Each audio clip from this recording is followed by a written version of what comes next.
سلام عليكم سلام عليكم، ورجعنا لكم تاني مع عم ليوناردو الخياط في شيكاغو سنة 1956.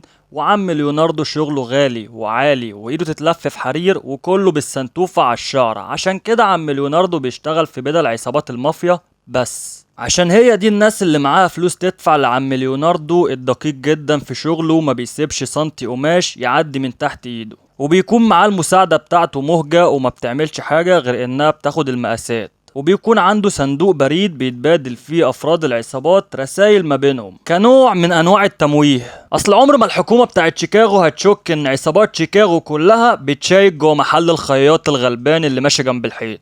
وفي يوم دخل عليه ريشا بولا وفريد، رجالة عصابة بولا اللي من أخطر عصابات شيكاغو. وريشا ده ابن بولا زعيم العصابة، بيكون مغرور في نفسه ويقول لعم ليوناردو: عارف يا عجوز انت، لو البدلة بتاعتي اللي بتصنعها ما عجبتنيش هأكلك مقصاتك. فريد بيلاقي جواب من منظمة الظل اللي تعتبر أكبر منظمة في العصابات. ريشا هيطرد عم ليوناردو عشان يفتحوا الجواب بروقان، هيخرج يلاقي مهجة جايلها هدية زي أنتيكا هلس كده، وبيلاقيها معاها كتير منها وجايلها لها كتير قبل كده، وتقول له: انا جاي لي عرض احسن عند عبد الرافع في المطريه، فشوف نفسك يا عم ليوناردو لا تصحى في يوم تلاقي نفسك لوحدك. ويخرج فريد وريشا ويغمز ريشا المهجه وتضحك له السهله. وبعدها بيشتغل ليوناردو ومهجه في تطبيق مناديل البدل، ويقول لها: الواد بتاع الساعات اللي جنبنا ده عينه منك وعايزك ما تخرجي معاه. هتقول له: انت بتقول لي كده عشان شفتني بضحك لريشا وخايف لاهرب معاه؟ هيقول لها: ريشا واللي زيه دول زباين بس مش ناس كويسه، دي عالم لبش يا بنتي. هتقول له: انا مش بنتك، واعتبرها مجاملة عشان ابويا كان زيهم كده راجل عصابات، واللي زي ريشا ده انا اتعاملت مع زيه كتير وعارف انا بعمل ايه، بس انت عزيز عليا يا عم ليوناردو، ولما امشي من هنا مش عايز اسيبك لوحدك. هيقول لها: ما تخافيش عليا، غور انت بس وملكيش دعوه، ولو عايزاني ازودك في المرتب لازم تتعلمي تطبيق المناديل زي كده يا فاشله. وتمشي مهجه ويكمل عم ليوناردو شغله لوحده، ولما يتعب بينام ويحلم بكابوس ان المحل بتاعه بيولع. بيصحى من النوم يسمع صوت بره ويلاقي مهجه وريشه بيلعبوا صلح بره جوه المحل، وتساله اذا كان فريد ضايقه تاني ولا لا. هيقول لها: ولا يعرف اصلا، ده مش من العيله وشايف نفسه على الفاضي، وكمان شايف ان في خاين بينا وقعنا في بعض، وابويا مصدقه عشان في اخبار وصلت لعصابه فالنتينو، والعصابه دي تعتبر العدو اللدود لينا. وكمان في يوم فريد انقذ ابويا من الموت، عشان كده ابويا بيحبه وبيثق فيه وشايفه ذكي وعايزنا نتعلم منه. هتقول له: سيبك منه. وبيقع خاتم من عم ليوناردو يعمل صوت، يفتحوا عليه الباب يلاقوه رايح في النوم. هيضحكوا ويكملوا لعب صلح. وفي اليوم اللي بعده بيتعامل عم ليوناردو عادي، وبيجي جواب تاني من منظمة الظل بس جواه شريط، بياخدوه ريشا وفريد ويمشوا. وبالليل في وقت متأخر بيرن جرس المحل، يفتح عم ليوناردو يلاقي ريشا وفريد، وريشا مصاب بعيار ناري في بطنه. بيقول لهم: ايه ده انا مش عايز مشاكل في المحل عندي. بيضربوا فريد على دماغه ويسألوا: انت لوحدك هنا ولا حد معاك؟ هيقول له: لوحدي. ودخلوا جوه ونيموا ريشا وليوناردو، علق البلطو بتاعه ولسه هيتكلم فريد هيقول له: بص يا عجوز انت، احنا هربانين من الحكومة وبقية العصابات كلها بتدور علينا عشان الشنطة دي، لو فتحت بقك وصوتت وعرفوا اننا عندك هخرم لك وشك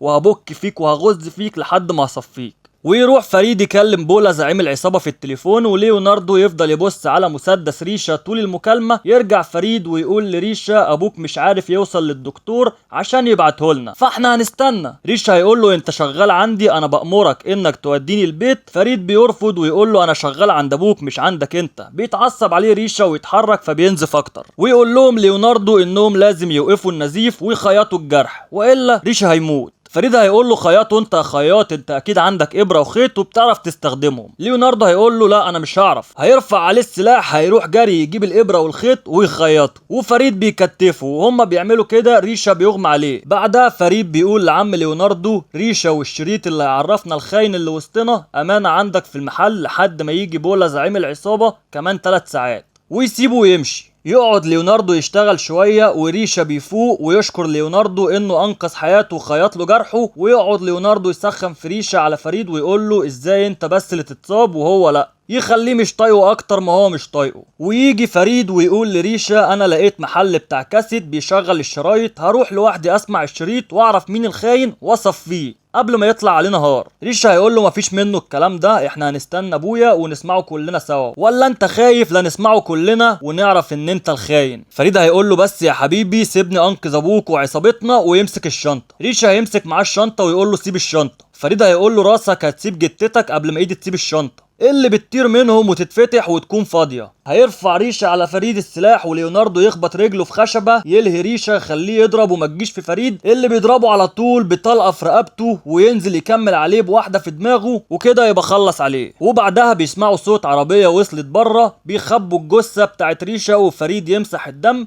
وليوناردو بيفتح الباب لبولا زعيم العصابة وابو ريشة والجارد بتاعه، ويسأل فريد على ابنه المصاب. فريد هيقول له ده خرج يدور عليك وما قدرتش امنعه، حتى اسأل الخياط اللي عالجه خلاه زي الحصان. هيقول له طب هات الشريط وتعالى نطلع ندور عليه بسرعة. فريد هيقول له ما هو خد الشريط معاه، حتى اسأل الخياط. هيطلع بولا بره يعمل تليفون، والجارد بتاعه بيقعد على الصندوق اللي جواه جثة ريشة ابن الزعيم، ويبقى فريد وليوناردو خايفين وخدوا بالهم ان الصندوق بينقط دم. ويرجع بولا بعد ما بلغ كل عصابته تدور على ريشة ابنه، ويأمر فريد انه يخرج يدور معاهم، ويقعد مع عم ليوناردو الخياط ويقول له انت عارف انا قتلت كام واحد بالمسدس ده؟ ليوناردو هيقول له انت بتقول لي الكلام ده ليه؟ بولا هيقول له عشان تعرف اني مش هندي، اللي وراك ده البلطو بتاع ابني، والجو برد بره مستحيل يخرج من غيره. وينادي الجارد بتاعه ويهدد ليوناردو بالسلاح، ويكون لسه هيعترف يسمعوا صوت الباب اتفتح وتدخل مهجة مساعدة ليوناردو، وفريد مرفعها بالسلاح، ويقول لبولا الشقط دي كانت مصاحبة ابنك، ولما رحت عندها البيت لقيت بقعة دم على السجادة عندها. يسألها بولا على اسمها ويعرف ان ابوها كان شغال عنده ومات في عملية، ويتعصب ويقول لها عايزين تنتقموا من ابني يا ولاد الكلب، خدوها عذبوها جوه لحد ما تقول ابني فين. يحاول الخياط يتدخل ويحل، يترفع عليه سلاح ويركن جنب الجيركن، ويفتكر ذكريات أليمة ويطلع بره وما يبقاش قادر يبص ولا يتفرج. ينده عليه فريد، وبولا يقول له محدش هيمشي من هنا قبل ما الاقي ريشة ابني. ساعتها التليفون بيرن، بيرد ليوناردو ويعمل حركة صايعة ان ريشة اللي بيكلمه، وقال له على عنوان يقابلوه فيه بعد 20 دقيقة. بولا على طول بيقول لهم يلا نتحرك قبل ما عصابة فالنتينو تغدر بابني. فريد عشان عارف هيقول له سيبني هنا مع الاتنين اللي عرفوا سرنا دول، ولو في اي حاجة حصلت هبلغك بالتليفون. ويفضل فريد مع ليوناردو ومهجة، ويرفع على مهجة السلاح. ليوناردو هيقول له سيبها عايشة انت هتحتاجها. فريد هيقول له وانا هحتاج واحدة زيها في ايه؟ ليوناردو هيقول له عشان عصابة فالنتينو تعمل كمين لبولا ويخلصوا عليه وتبقى انت الزعيم مكانه. فريد هيقول له هم يعرفوا مكانه منين؟ هيقول له مهجة هتقول لهم عشان هي الخاينة اللي بتنتقم لابوها. هيستغرب فريد ويقول لها كل ده يطلع منك انت، واكيد انت اللي خدت الشريط.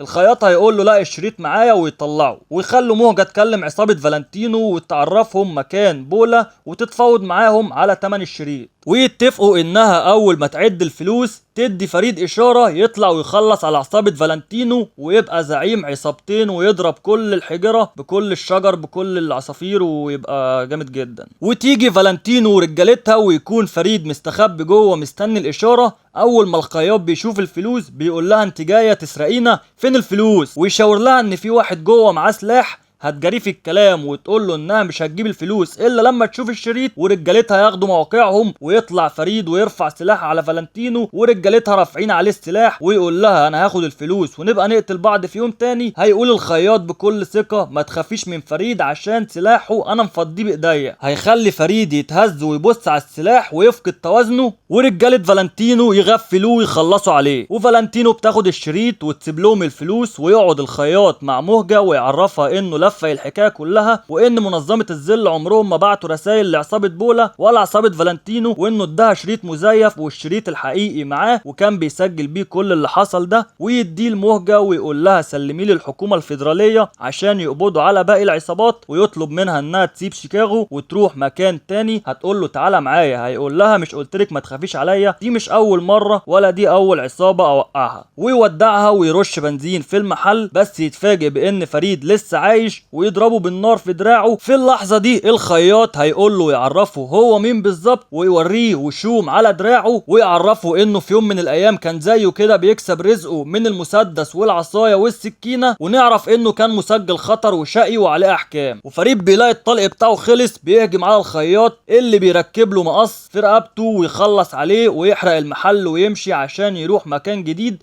ويبدأ من الأول. ودي بتكون نهاية أفيونتنا، يا رب تكون عجبتكم. أشوف وشكم على خير، ما تنسوش اللايك والشير. سلام.